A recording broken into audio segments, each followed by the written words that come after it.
Bem-vindos, bom dia, boa tarde ou boa noite, conforme nos estiverem a ouvir. Bem-vindos a mais um episódio do Comboio Suburbano, como sempre. Se a burguesia tem um expresso da meia-noite, a classe trabalhadora tem o Comboio Suburbano para apresentar as suas opiniões. Eu sou o João Vilela, hoje na apresentação do nosso episódio. Já agora, já que estão a ouvir-nos, se estiverem a ouvir-nos no Facebook, deixem o vosso like, deixem o vosso comentário, partilhem o nosso episódio e subscrevam o nosso canal. Podem também consultar as nossas redes sociais, estamos no Twitter, Comboio Suburba 1, estamos no Facebook Comboio Suburbano Podcast, estamos, caso queiram contactar-nos. No nosso episódio de hoje temos um convidado, o Pedro Nemrod, com quem nós vamos discutir a situação atual de sanções que foram impostas pelo Ocidente à Rússia no quadro da guerra da Ucrânia. Vamos tentar então compreender que contexto é este de guerra, que sanções estão a ser impostas, que consequências é que elas podem estar a ter para a vida comum dos cidadãos europeus e fundamentalmente que consequências é que elas podem ter também para o futuro. Todas estas coisas nós vamos discutir no debate de hoje, comigo, com o João Vilela, com o Saúl Pereira e com o Pedro Nemrod, como disse, o nosso convidado, a quem eu ia começar por fazer a primeira pergunta. Pedro, neste momento, quais são as sanções que estão a ser impostas à Rússia no quadro da guerra com a Ucrânia? Ora, olá a todas e todos que nos estão a ouvir. Portanto, em relação à Ucrânia, temos aqui já uma série de sanções que já foram aplicadas e tem sido uma série de pacotes, mas se calhar falar aqui um bocado mais daquilo que é o mais importante ou daquelas que têm mais impacto, principalmente às pessoas na Rússia. Supostamente, portanto, a ideia é sempre que as sanções são, ou pelo menos a ideia que é transmitida, é que as sanções são colocadas para travar a guerra, ou para impedir a guerra, ou para impedir a capacidade militar do lado que é sancionado, que não é exatamente isso que está a acontecer. Portanto, o que temos aqui de sanções mais relevantes, temos sanções, as financeiras, aquelas que foram conhecidas, em que alguns bancos russos, ou pelo menos a maior parte dos bancos russos, foram retirados do SWIFT, não podem fazer transações, não permite transações entre bancos. Ao nível do cidadão comum, impede ou que haja qualquer movimento a nível de multibanco, levantamentos de dinheiro, exceto portanto, aquilo que são os pagamentos tipo Visa, cartão de crédito, porque a Rússia já andava a prever isto há algum tempo e tem um sistema mais ou menos cópia, que permite fazer o mesmo tipo de transações. Portanto, as pessoas conseguem usar cartões de crédito, mas aquilo que é o nosso cartão normal de débito não estaria a funcionar. Depois temos as sanções aos combustíveis, portanto, petróleo, gás natural, os vários gases e os petróleos, com os impactos que temos estado a ver, que poderia ter aqui algum potencial de impedir, eventualmente, se eles não tivessem petróleo, portanto, se não fossem eles a vendê-lo, das tropas não se moverem, mas não é esse o caso, eles é que o vendem, portanto, eles até têm mais petróleo para ele. Depois temos dos minerais, aqui fazer a lista seria demasiado exaustivo, mas múltiplos minerais que são usados a nível industrial e não só, de alumínios, cobres, safiras, e depois os alimentares, que aqui já houve uma exceção entretanto e pelo menos, portanto, os Estados Unidos depois deram ordem para voltar atrás, que era portanto, as sanções aos, portanto, não é exatamente aos pesticidas, herbicidas e fertilizantes, mas são os fertilizantes é mesmo, portanto, os russos produzem o produto final, mas em relação aos pesticidas e herbicidas produzem componentes e que são essenciais para a produção de pesticidas e herbicidas, o que leva, ou o que levaria, portanto, aqui é uma consequência muito complicada e daí terem sido levantados, porque iria complicar, portanto, iria complicar a produção de alimentos. Em relação depois ao resto, portanto, o trigo, a cevada, portanto, tudo o que seja produtos, as framboesas, produtos vários alimentares produzidos pela Rússia, e aqui de tudo o que tem estado a fazer assim um bocado mais de impacto, ou que supõe-se que isto isto é tudo um bocado um jogo de adivinhação. Que poderá fazer mais impacto é a questão do chip, portanto, a exportação de chips à Rússia, o que poderá ter algum efeito a nível de sistemas de armamento que estão dependentes de partes informáticas para funcionar, para se conseguirem guiar. Portanto, isto poderá ter aqui algum impacto, mas para já que se saiba, ainda não teve. Depois, por último, e se calhar a última coisa aqui com alguma relevância, não é uma sanção, mas é o completo estar com a informação que vem da Rússia. Portanto, assumiu-se já há uns bons anos com as questões do Russiagate e outras, que os russos mentem em tudo e mais alguma coisa. Portanto, há aqui uma tentativa da União Europeia e dos Estados Unidos que, não estando oficialmente em guerra com a Rússia, estão a fazer um controle de informação tão mais apertado como se estivessem em guerra, e então não podemos aceder a canais russos como o Russia Today, o Sputnik e coisas do género, ou outros canais que podem ser vistos como sendo pró-russos, seja lá isso o que for. Acho que a única coisa que ainda não foi sancionada é a Masha e o Urso, para quem não conhece os seus desenhos animados dos putos, mas já deve faltar pouco. Portanto, estamos assim num nível de histeria em relação à informação que possa vir do outro lado e que possa contrariar a narrativa ocidental, que parece que efetivamente estamos em guerra com este país, tal e qual como as sanções, que não deixam de ser uma forma de guerra económica. E assim, de sanções que a Rússia está a sofrer, acho que é assim o resumo disto que tem acontecido nos últimos tempos. Muito obrigado, Pedro, por esse esclarecimento. Foi uma exposição bastante completa das sanções que estão neste momento em cima da mesa em relação à Rússia. Seguindo para uma pergunta que queria fazer ao Saúl, neste momento estas sanções que estão em cima da mesa estão a ser aplicadas contra a Rússia, mas temos ouvido, não uma, não poucas notícias dos efeitos que essas sanções estão a ter, não apenas na Rússia, mas também fora da Rússia. E nesse sentido eu gostaria de te perguntar, Saúl, que consequências é que as sanções que estão a ser dirigidas contra a Rússia estão a ter fora da Rússia? Concretamente, que consequências é que as sanções contra a Rússia estão a ter neste momento na Europa? O que é que está a acontecer cá em consequência das sanções à Rússia? Bem, o que está a acontecer cá em consequência das sanções à Rússia, todos nós já temos vindo a experimentar, e primeiro temos que assumir uma coisa que já estava a acontecer, já estávamos a meio ou a chegar à parte pior de uma crise de abastecimentos em todo o Ocidente. Nós falámos um pouco disso na última vez que convidámos o Pedro para gravar um episódio connosco, que foi exatamente sobre o mundo a arder, portanto os abastecimentos, as cadeias logísticas que garantem o funcionamento do mundo ocidental como nós o conhecemos, e de parte do sul global também, estavam não à beira do colapso, mas numa fase de stress extremamente acentuada, e obviamente que tentar isolar economicamente, mas com uma série de exceções extremamente cínica, um país de 150 milhões de habitantes e com a área geográfica, pronto, em área geográfica o maior país do mundo, e ainda assim com uma economia que não é de se desprezar. Portanto, tentar isolar esse país completamente, obviamente tem consequências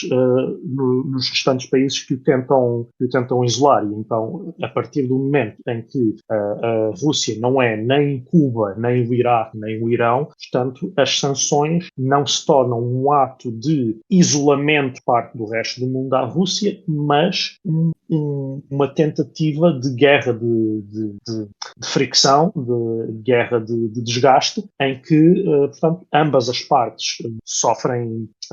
consequências, e a tentativa é de perceber não qual é que sofre mais consequências, mas qual é que tem um sistema mais resiliente a essas mesmas consequências. E no caso da Europa vemos o aumento dos preços de uma série de coisas, bens alimentares de primeira necessidade, combustíveis,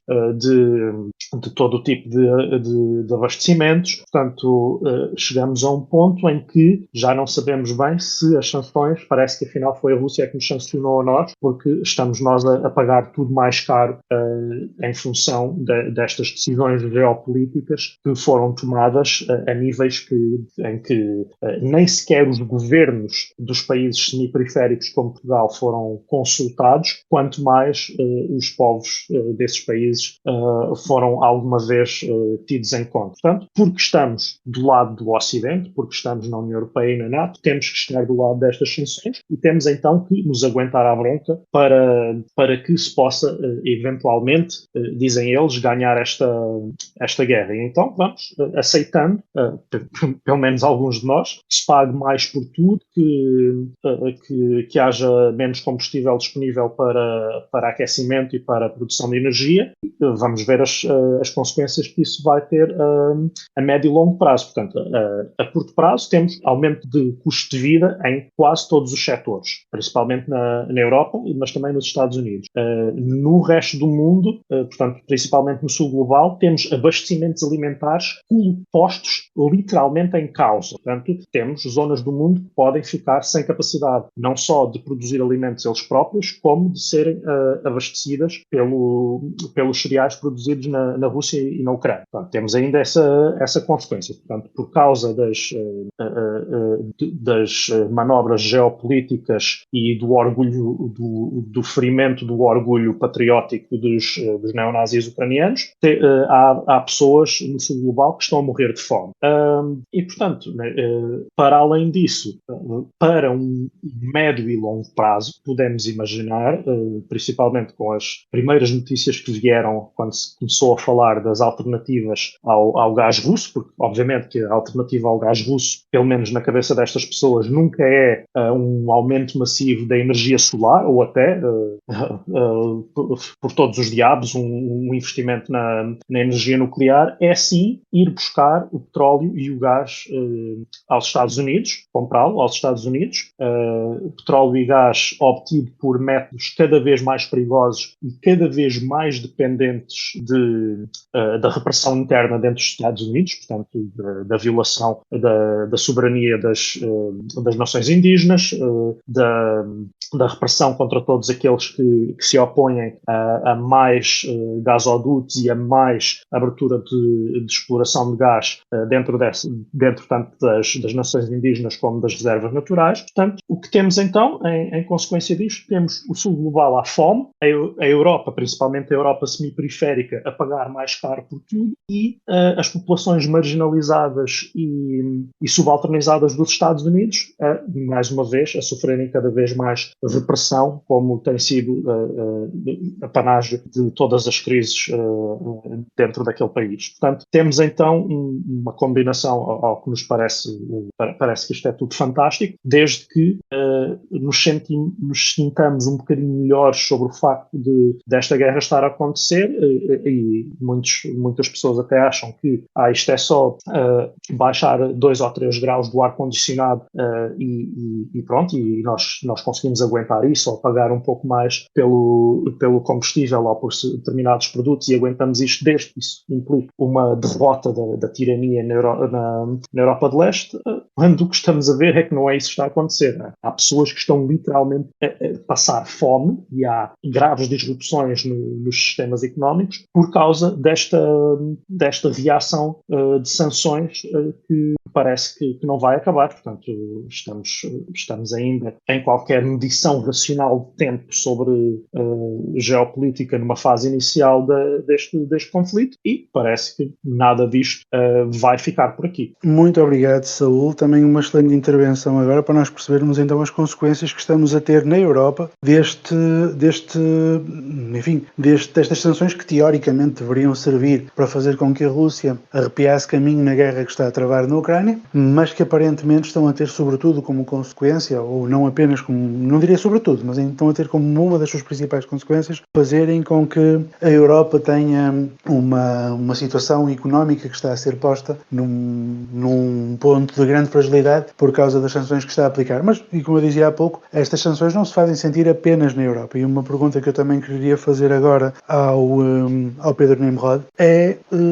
que consequências é que estas sanções estão a ter na própria Rússia? Neste momento, as sanções que a Europa está a levar a efeito com o objetivo de fazer com que a Rússia arrepie caminho na sua guerra que está a travar na Ucrânia, estão a surtir qual efeito? O que é que está a acontecer na Rússia como consequência das sanções que estão a ser aplicadas pela Europa? Força, Pedro. Em relação à Rússia, essencialmente há coisas que, é óbvio, estão mais difíceis para as pessoas, não é? Há inflação também de alguns produtos, principalmente os produtos têm que ser importados, há alguma dificuldade em obter produtos dados e, de uma forma geral, a vida está um bocadinho mais complicada para o cidadão habitual russo, ou para o cidadão comum russo. Em relação aqui àquilo que o Saúl estava a dizer, principalmente dos Estados Unidos, parece haver aqui uma aposta dos Estados Unidos de lutar contra os russos até o último ucraniano e até o último euro. Portanto, apesar das coisas nos Estados Unidos também estarem um bocado a inflacionar, está-se a sentir ou está a ser mais agudo aqui na Europa. Portanto, e estarmos a mandar armas para a Ucrânia não ajuda, não é? Como se descobriu, não foi esta semana, foi a semana passada, que os Estados Unidos aprovaram, portanto, desde a Segunda Guerra Mundial que não faziam um plano de land-lease para armar os ucranianos, ou seja, eles cedem as armas e não há uma obrigatoriedade, nem um prazo, nem nada para pagar essas mesmas armas. Portanto, o que irá fazer com que isto provavelmente se prolongue. Pelo menos parece ser essa a intenção. Mas voltando à Rússia, portanto, as empresas russas, o projeto político russo, portanto, o projeto da Rússia Unida, do Vladimir Putin, do partido, por um lado, estamos a ver uma viragem séria para a Ásia e para a tentativa de formar novos mercados com os países da Ásia. A Índia tem sido o maior cliente ou o maior apoio, um dos maiores apoios novos. Agora, à Rússia estão a comprar petróleo, estão a comprar também outras, ou estão em vista outras compras, outros negócios, principalmente a nível de combustíveis, de armamento, etc. A Rússia parece estar, e teria o seu interesse no meio disto tudo, era capaz de não ser uma má consequência voltar a realinhar ou voltar a existir os BRICS. Os BRICS, para quem não se lembra, portanto, é o Brasil, Rússia, Índia, China e África do Sul, que estavam a tentar fazer aqui um polo económico oposto ao Ocidente, portanto, à União Europeia, Estados Unidos e aliados diretos, e que depois da eleição do Bolsonaro no Brasil e do Modi na Índia, mais ou menos ficou assim um bocado a marinar em um lume branco, para não dizer moribundo,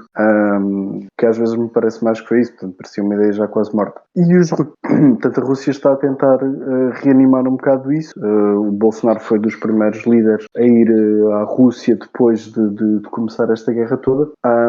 e isto está a ser uma consequência que mais ou menos seria expectável. Portanto, para quem tem acompanhado minimamente ou um bocadinho a situação russa ou a política russa,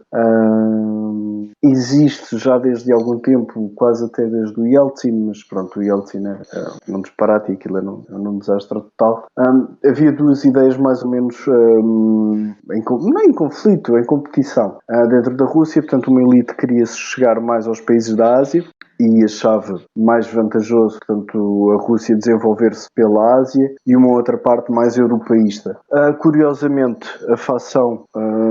inicial do Vladimir Putin é mais europeísta, e quem seguiu isto viu-se bastante bem com o Vladimir Putin. A princípio, a aproximação dele foi toda à União Europeia, principalmente através da Angela Merkel na Alemanha, numa tentativa de ficarem mais ligados ao bloco europeu. As criações do Nord Stream 1, Nord Stream 2, estaria pronto para funcionar, não fosse esta situação toda. o Nord Stream 1 tinha deixado um bocado de funcionar devido aqui a uma interferência da Ucrânia que comprava o gás russo e depois revendia-o à Europa através do gasoduto, porque o gasoduto funciona ou passava e passa, que ele ainda funciona, ainda lá está e ainda passa o gás através da Ucrânia. Que os russos mais ou menos fecharam os olhos a essa situação, mas depois, quando os ucranianos decidiram uma vez não pagar a conta ao fim do mês, a Rússia fartou-se um bocado e fechou a torneira. Daí a necessidade de criar o Nord Stream 2. Mas este bloco, este grupo, mudou completamente de ideia. E agora toda a ideia é vamos alinhar para a Ásia. Há uma notória admiração, fascínio com a China, porque efetivamente a China de momento é um poder económico gigante, portanto rivaliza diretamente com os Estados Unidos. Em termos militares também estão a desenvolver-se bastante e a nível interno são bastante coesos,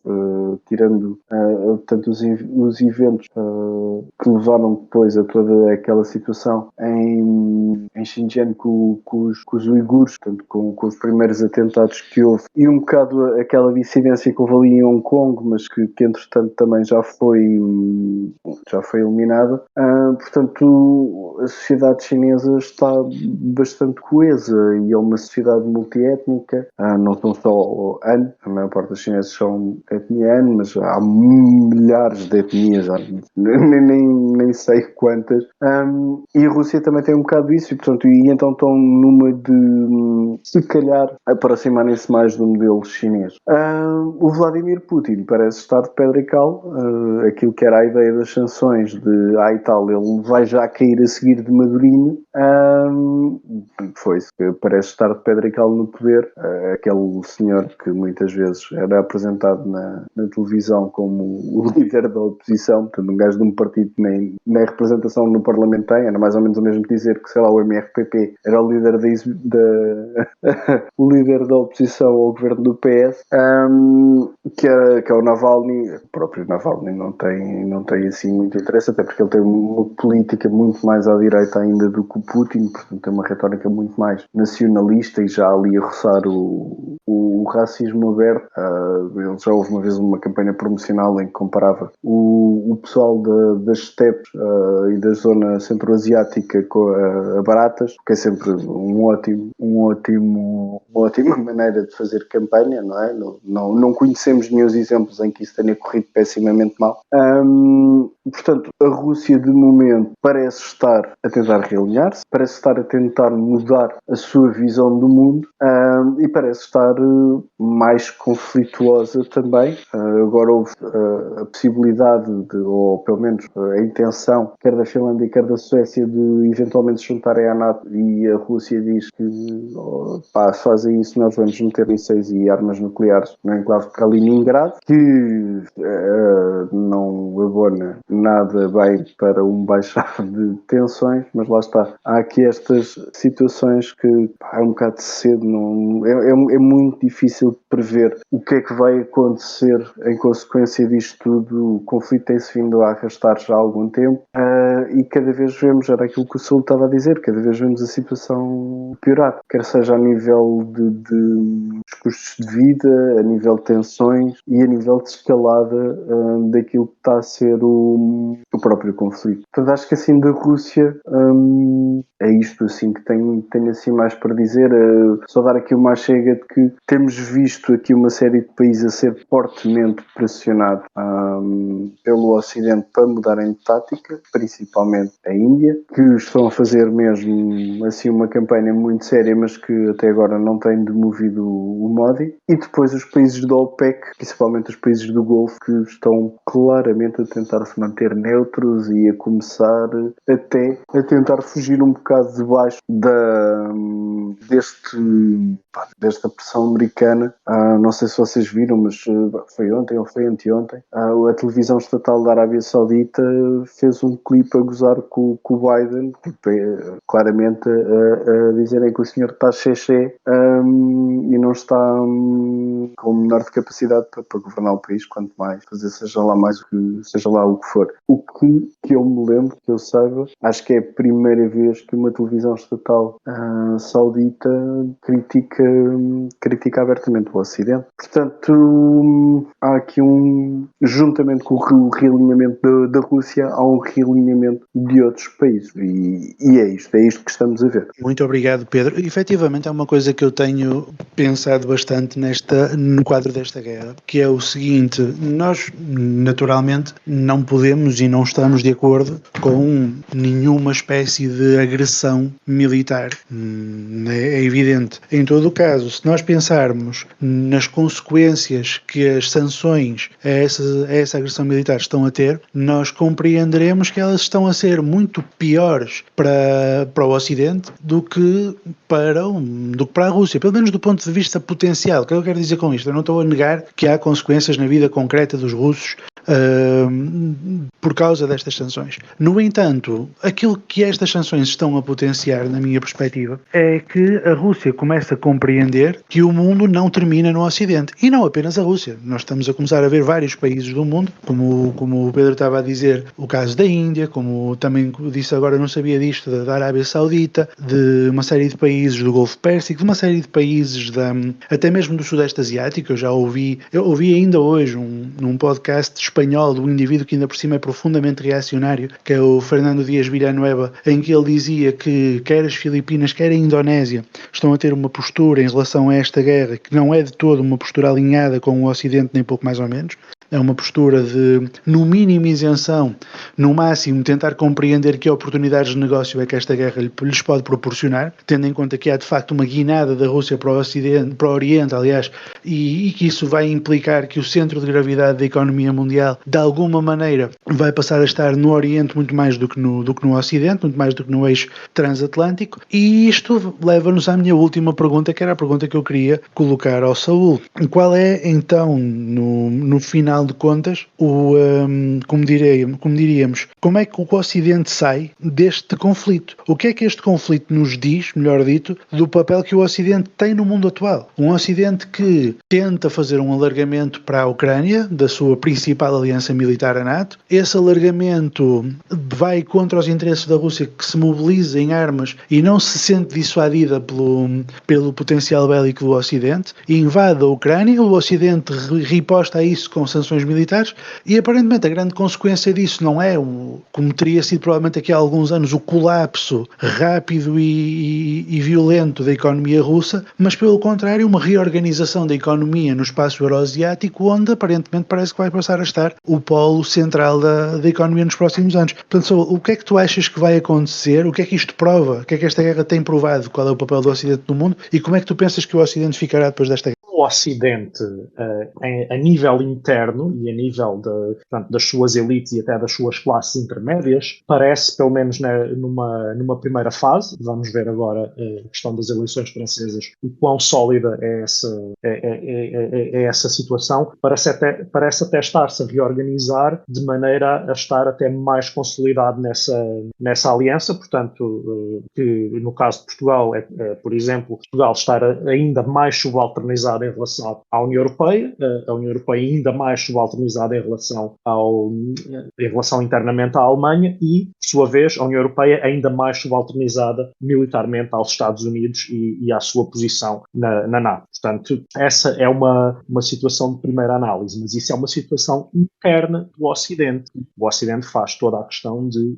através dos seus órgãos de propaganda, de nos fazer acreditar que portanto, que reflete uma unanimidade ou uma quase unanimidade internacional de condenação inequívoca da invasão russa da Ucrânia. Ora, é nesta da parte internacional e da parte da inequívoca que as coisas se tornam mais complicadas. Portanto, a posição agora do Ocidente já não é de conseguir definir a política de outros países e blocos só porque diz que é verdade ou mentira aquilo que a Rússia diz ou deixa de dizer sobre as suas razões para a guerra, mas sim, como estavas a dizer, cada um dos blocos tem alguma coisa a fazer ou a dizer em relação a esta guerra, vai se posicionando da forma como lhe parecer mais benéfico. E o caso da Índia, então, da Índia de Modi, portanto, podemos até começar, neste caso, voltando atrás ao Brasil de Bolsonaro, portanto, o governo talvez mais pró-americano do Brasil desde Fernando Henrique Cardoso e até mais pró-americano do que o próprio FHC. Portanto, um governo que era tão pró-americano assim, a partir do momento em que houve efetivamente a necessidade de se posicionar politicamente em relação a um conflito militar que envolve a NATO e os Estados Unidos contra uma potência que tem alguma capacidade de lhe fazer frente, Bolsonaro foi dizer nem que sim nem que não, como é normal também na personagem em si. Portanto, Bolsonaro tem muito a dizer sobre coisas que não interessam a ninguém, mas quando o assunto é de facto portanto, reposicionamentos relevantes geopolíticos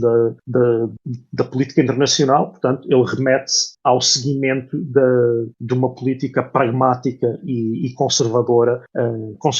não num sentido de conservadorismo como política de direita, mas conservadora no sentido de seguir a política que sempre foi política dos negócios estrangeiros brasileiros, que é estar com os Estados Unidos quando lhe convém, estar, portanto, numa posição mais cética em relação aos Estados Unidos também quando lhes convém. Portanto, aí essa foi um posicionamento que se percebeu logo nessa visita, e até porque a linha política seguida por Bolsonaro sempre teve uma relação muito, muito estranha, para não dizer mais, com o euroasianismo, tanto em termos geopolíticos como em termos até de política de costumes. Portanto, nós tínhamos aquela bizarria de haver seguidores do Bolsonaro que citavam o Dugin e o Dugin vir dizer, pá, não, o Olavo de Carvalho é um idiota é na verdade um liberal que diz coisas, e portanto eu para mim, para o Brasil, sigo a esquerda, e este posicionamento levou a desilusões de muitas pessoas que por alguma razão não perceberam bem o que é que se estava ali a passar, mas fazia todo o sentido analisando o euroasianismo como uma ideologia política alicerçada em interesses materiais e não em ideais abstratos que existem só no papel. Para além disso, a Índia, por exemplo, o posicionamento da Índia é outro ainda mais interessante, que é vir também dizer que, apesar de todo aquele anticomunismo virulento do Modi, portanto, as relações antigas da Índia com a Rússia, vindas do tempo da União Soviética e dos governos do Congresso Nacional Indiano, não são postas em causa por esta situação. Portanto, o Modi continua a ter a Rússia como um dos seus grandes fornecedores de material militar e assim continuará, e portanto mais uma vez vemos que estes governos que prometiam ser um corte extremamente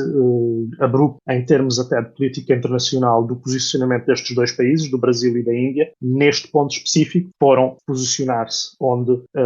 governos anteriores que eles próprios afirmavam ser completamente contra se tinham posicionado antes. Possivelmente num reagrupamento à volta dos BRICS, vamos ver se isso vai de facto acontecer. Se acontecer, será mais um sinal, mesmo que haja um fortalecimento interno da coesão política das elites do Ocidente, isso não corresponderá a um fortalecimento da posição política do Ocidente no mundo inteiro, principalmente se esta guerra se continuar a verificar um fortalecimento da posição dos BRICS, obviamente que não será essa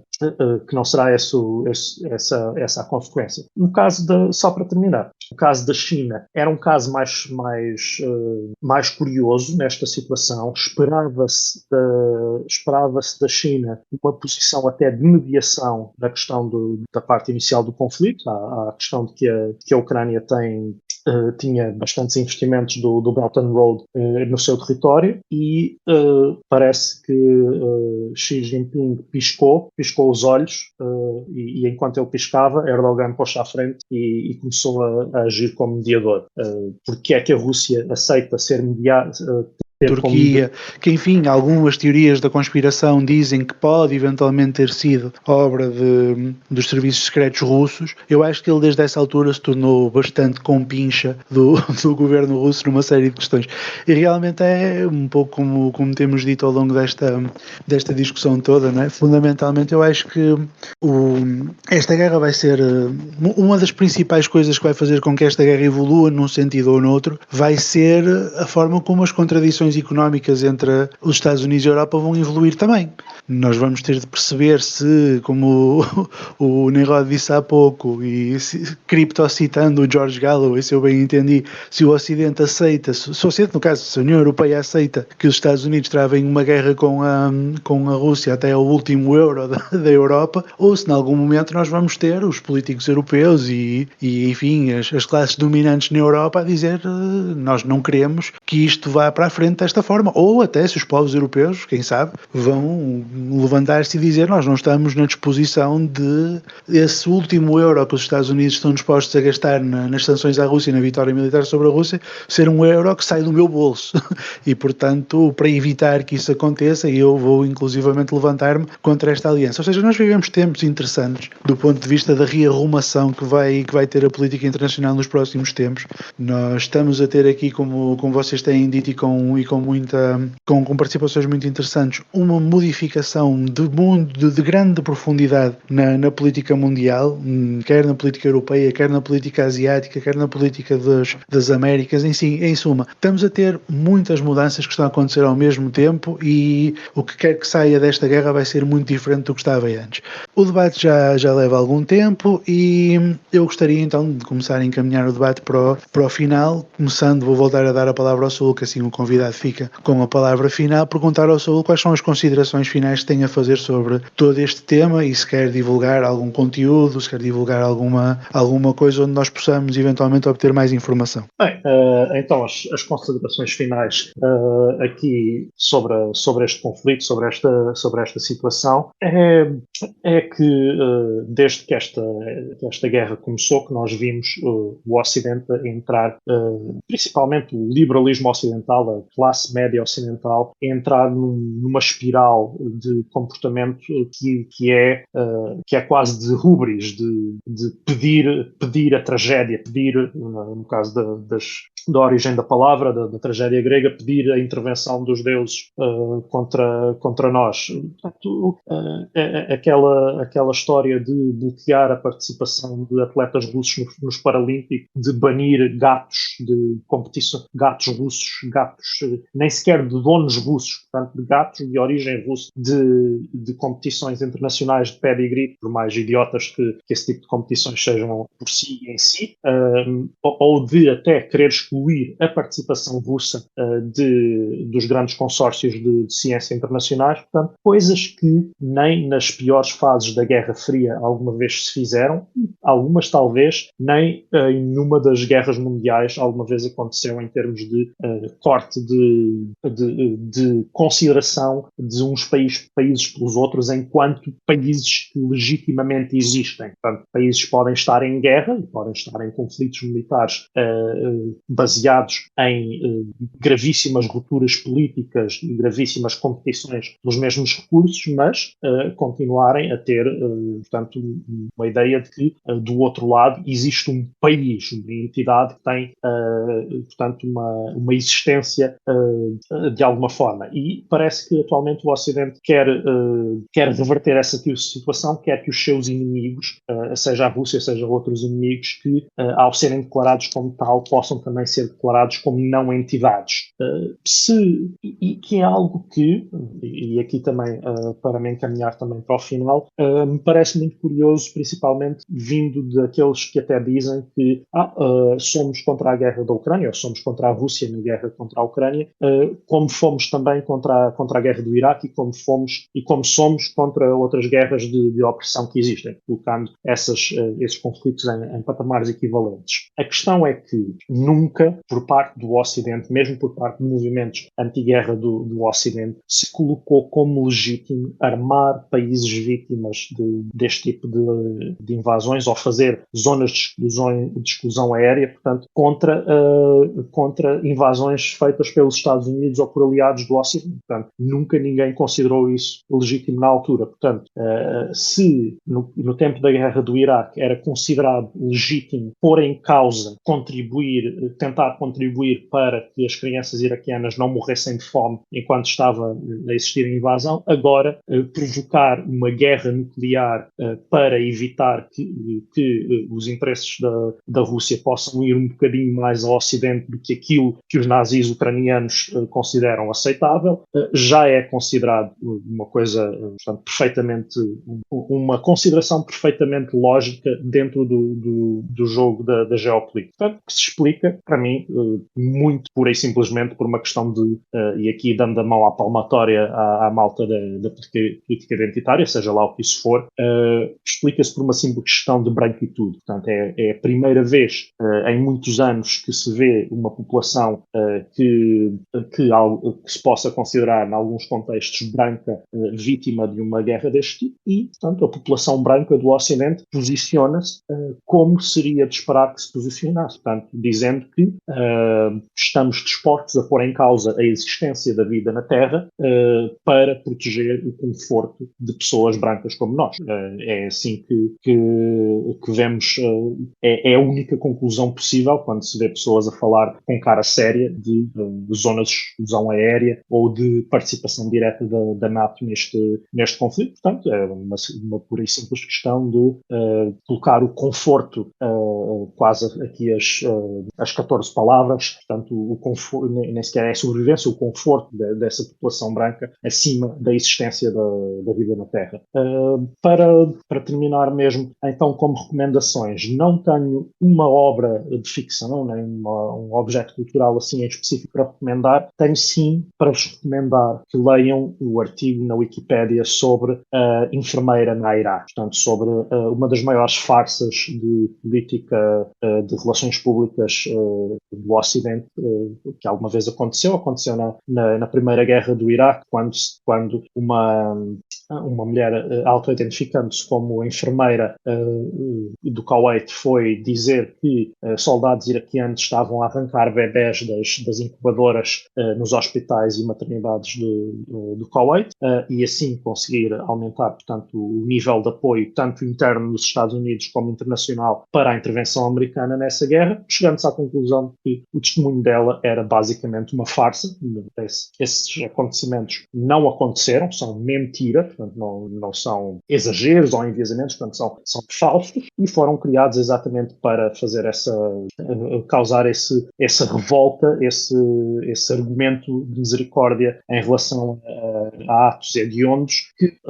curiosamente, acontece sempre que os inimigos do Ocidente praticam a guerra. Portanto, o Ocidente vai continuando a fazer a guerra como quer e como pode e com todos os meios ultratecnológicos que possa usar para destruir hospitais e massacrar casamentos onde quer que seja, mas isto é um exclusivo. Vamos voltar aqui a dar a mão à palmatória ao pessoal da política identitária. É um privilégio do Ocidente. Portanto, não, é algo que nenhum outro bloco pode fazer ou sequer se aproximar de fazer. Muito obrigado, Saúl. Por acaso, um pormenor que eu acho sempre interessante nestas discussões quando elas vão ter a questão da branquitude é que efetivamente a branquitude existe, não há dúvida, mas também é uma coisa que pode ser ligada e desligada um pouco como um interruptor, porque se nos lembrarmos, não é, a primeira grande intervenção militar da NATO depois da queda do Muro de Berlim foi precisamente na Jugoslávia, portanto num país europeu que, enfim, numa perspectiva de branquitude poderia eventualmente ser considerado um país como nós, sejam quem for este nós, não é? E isso não impediu que houvesse um bombardeamento, isso não impediu que houvesse uma presença militar de muitos anos no território da Jugoslávia, uma repartição desse território com argumentos que eram argumentos de natureza religiosa, de natureza étnica, enfim, com uma discussão um pouco bizarra sobre como é que se fazia tudo aquilo. E também é interessante como a Rússia deixa de ser e volta a ser parte do Ocidente também com base nesta lógica de interruptores, que quem aqui já se esqueceu quando estava na moda, desculpando-me esta expressão um pouco desleixada, a crítica ao terrorismo islâmico depois do 11 de setembro, poucos meses depois, em 2002, se vocês se lembram, houve um ataque terrorista de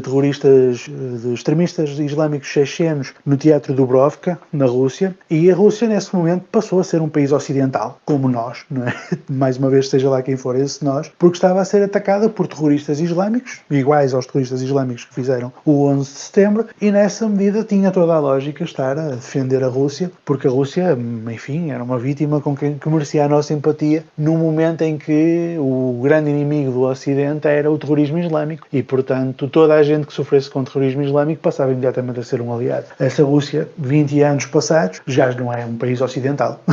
Voltou a ser um país não ocidental. E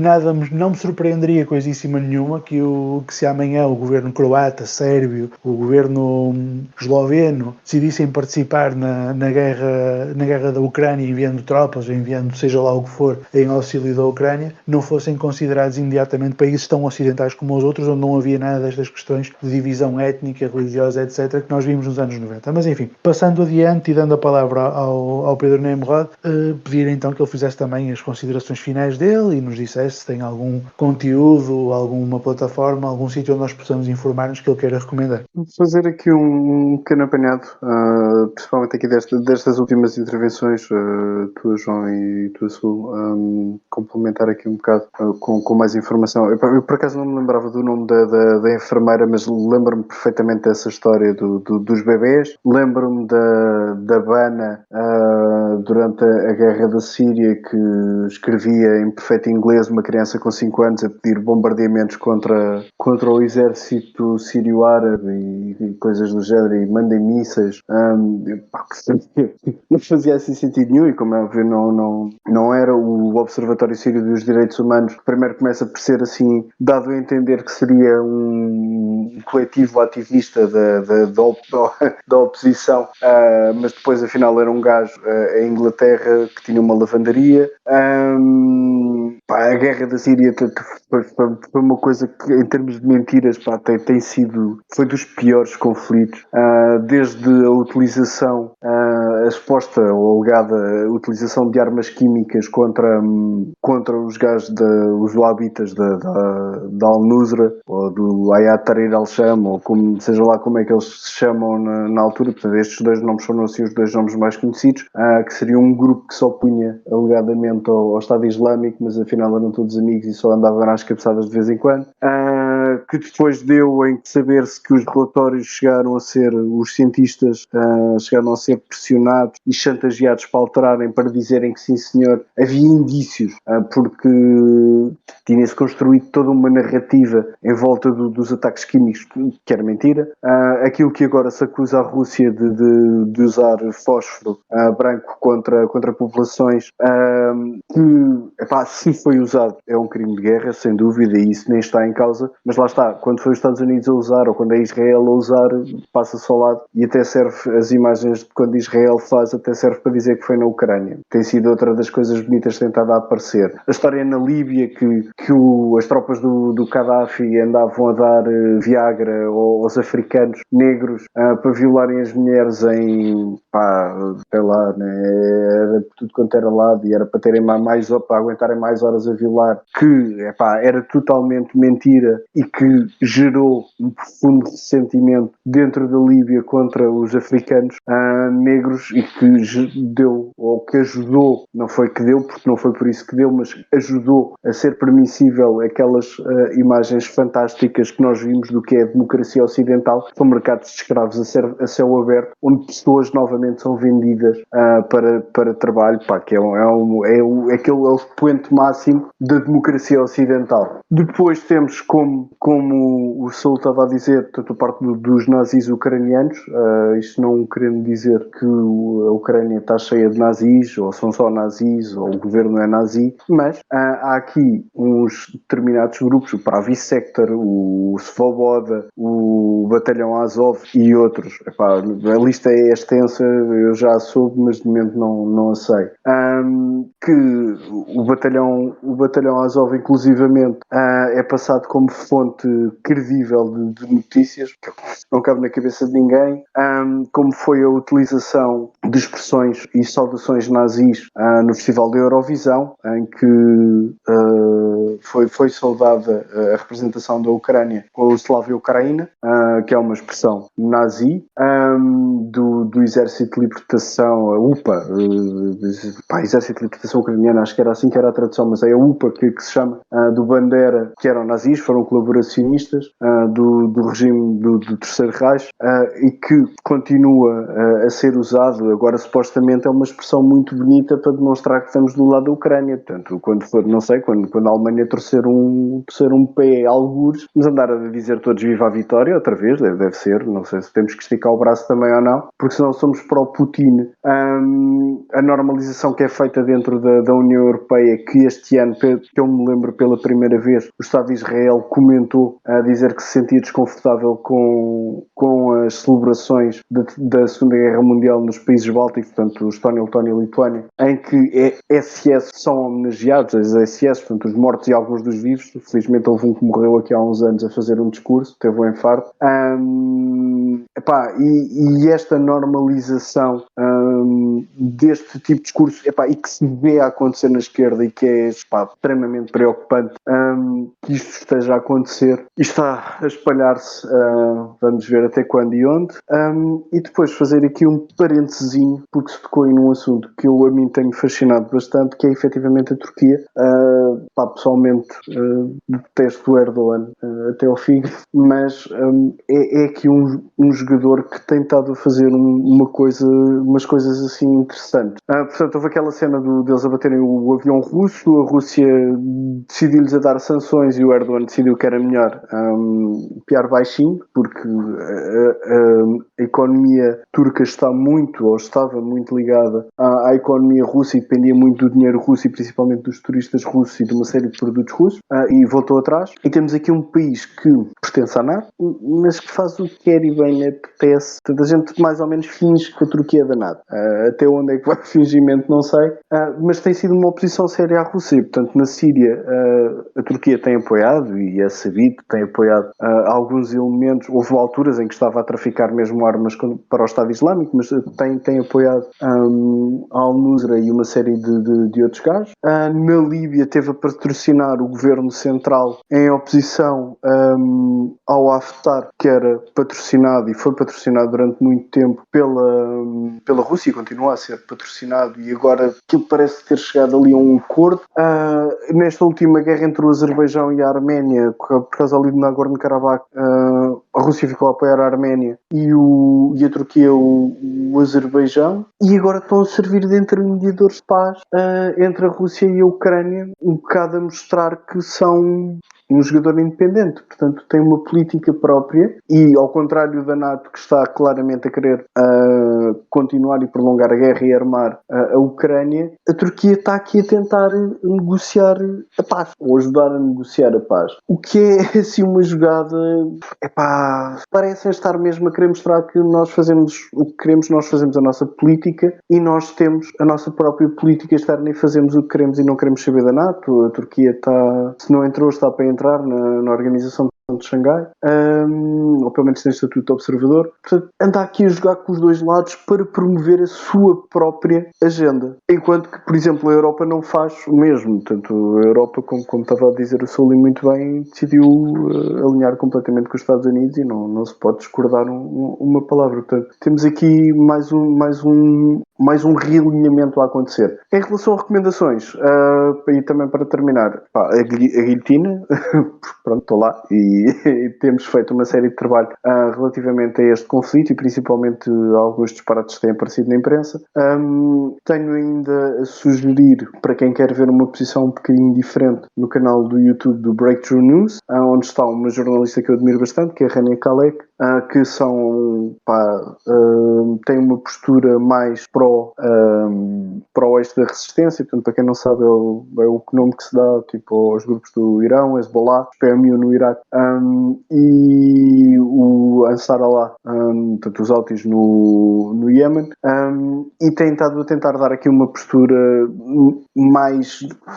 quase, eu não diria pró-russa, porque nos canais pró-russos a coisa tem o mesmo nível de propaganda dos ocidentais, só que ao contrário. Mas estão a tentar dar aqui uma outra perspectiva relativamente ao conflito,